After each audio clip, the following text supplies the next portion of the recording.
he's the one that shot me straight. And he said, Greg, if you openly defy your governor, you can't be a police officer in the state of Washington. Now, Officer Anderson, he was fired because he believed in the Constitution and he was going against the government. Or so they say. Let's go watch the video. Hey, what's up, guys? So I just kind of wanted to take a couple minutes, get everybody caught up to speed on what's going on in my life. I've been getting a lot of questions, and figured I'd just make a second video and answer some of the things that I've been receiving. I first wanted to say I'm humbled by the response that my video got. It's been viewed millions and millions of times. People all over the country have been calling me, texting me, sending me emails, comments, and the overwhelming majority of it has been positive. And so I think that's pretty cool, because my whole thought process on making that video was trying to bridge the gap between law enforcement and the public. And I've seen both sides with open arms willing to embrace that. And I think that's a step in the right direction. So that's pretty cool. One thing that I've seen come up over and over in the comments, and I've been in email sent to me, is, are you going to get in trouble? What happened to you? Or is there any discipline any discipline taking place? And so I figured I'd take a chance and give you a little synopsis of the last 3 days of my life after posting that video. So I posted the video on Tuesday, was it May 5th?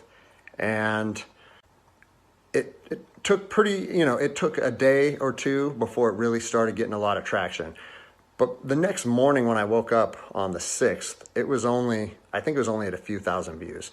And I had received a message from my command saying, wow, Greg, what a powerful message. We agree with that 100%, well done. And that was actually a relief for me, because I was like, great, I know that it's risky putting something out like that, but I felt like it was so grounded in integrity and liberty that no one would have an issue with it. So that was a relief.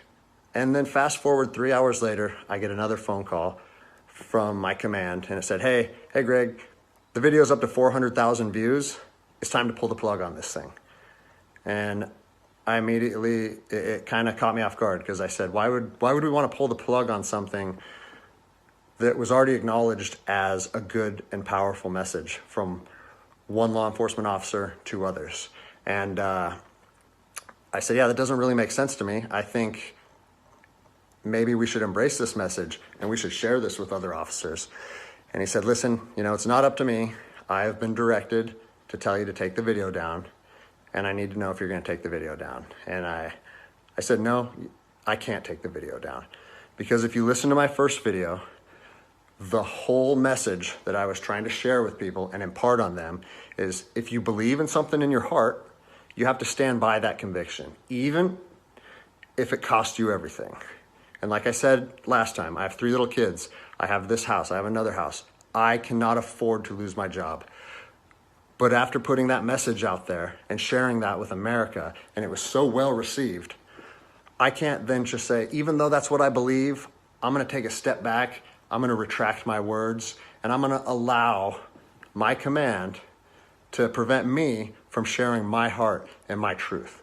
And I said, so with that in mind, sir, I can't take the video down. And, I didn't know where this was going to go. And I immediately started thinking about, what are they going to try and gig me on? What did I do wrong? What policy did I violate? And I got called back a couple hours later. And by this time, it was skyrocketing. Everyone in the agency was seeing it. Cops from when I was an officer down in Los Angeles, they were contacting me. I got a call and it said, listen, the video needs to be taken down right now, and you need to accept a letter of reprimand, or we're going to take a very different approach to this if you say no again. Well, I'd already put myself on that hill, and I had to be willing to die on that hill. They said they determined the video was a violation of policy, and that if I wouldn't take it down, that allegations would be made against me, and so on and so on. And so I told them, no, I'm not going to take it down. You do what you need to do. But the principle of it is rooted in truth, and it was a positive message that was received by millions and millions of people. If you want me to take it down, I have to respectfully refuse. And it was interesting because they kept citing different policies, you know, like, oh, it was the social media policy, or some of your equipment may have been identifiable. And that kind of seemed like a moot point to me. And it was strange because why was the message okay at 5 a.m. and then 3 hours later, there was a problem with it? And so I was later contacted by the chief of police. He's someone that I have great respect for. He's a good man to work for. And he's the one that shot me straight. And he said, Greg, if you openly defy your governor, you can't be a police officer in the state of Washington. And I told him, I said, you know what, I can respect that. And if I were in your office, I would shake your hand, respectfully disagree, and say, maybe I'm not meant to be a police officer in the state of Washington then. And here's my thoughts on that, okay? You have to do your research. You have to figure out what your true north is, what your truth is, and where you stand on issues. For me personally, I believe that the Constitution supersedes all other documents, all other laws. There's case law supporting that. If you look at Marbury versus Madison, 1803, it says any future laws created that are repugnant, meaning in conflict with the Constitution, are null and void. So when I look at how I feel comfortable enforcing the law, and I see people exercising constitutional rights, it doesn't matter if there's different executive orders, requests from mayors, requests from governors. To me, the Constitution supersedes that, and I'm going to stand with the people. Well, unfortunately, you know, higher up in all agencies, there's a political game being played, and now I am on a administrative leave status pending termination. I was told by both the agency and the union that I was asked to take it down, and I refused. So that's refusing a direct order. It's an insubordination charge, and it will result in me ultimately being let go from the agency. And I said, you know what? If that's what you guys have to do, if that video is so bad that you want to take my career from me, and you want to leave my, you know, like potentially take my ability away to provide for my family because of that video, do it. Because I'm going to stand by my convictions, just like I said in my last video. So yeah, it's weird, you know, how fast your life can change in a week. It's something that I never thought would happen. I never thought that I would make a video that would resonate with millions of people. But, you know, my head is held high. I'm not intimidated or upset by how this played out.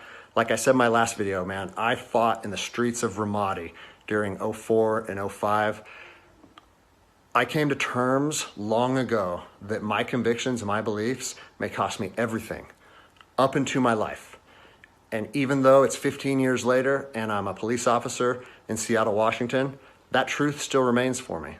So I don't have an option to back down or feel sorry for myself or give in and say, you know what, I got kids and I think I'm just going to take the letter. No, if they want to do me like this for standing up for liberty, they can do that. Now, if you haven't seen his original video, I'm going to have a link to it in my description. Make sure you guys go check it out. And also, he has a GoFundMe page. So if you guys can, you know, click on that link and try to donate whatever you can. Hopefully, he gets his job back. I doubt he's going to even want to go back to that agency because they're going to screw him over. If you like this video, give me a thumbs up. If you haven't already, consider subscribing, and I'll see you on the next call.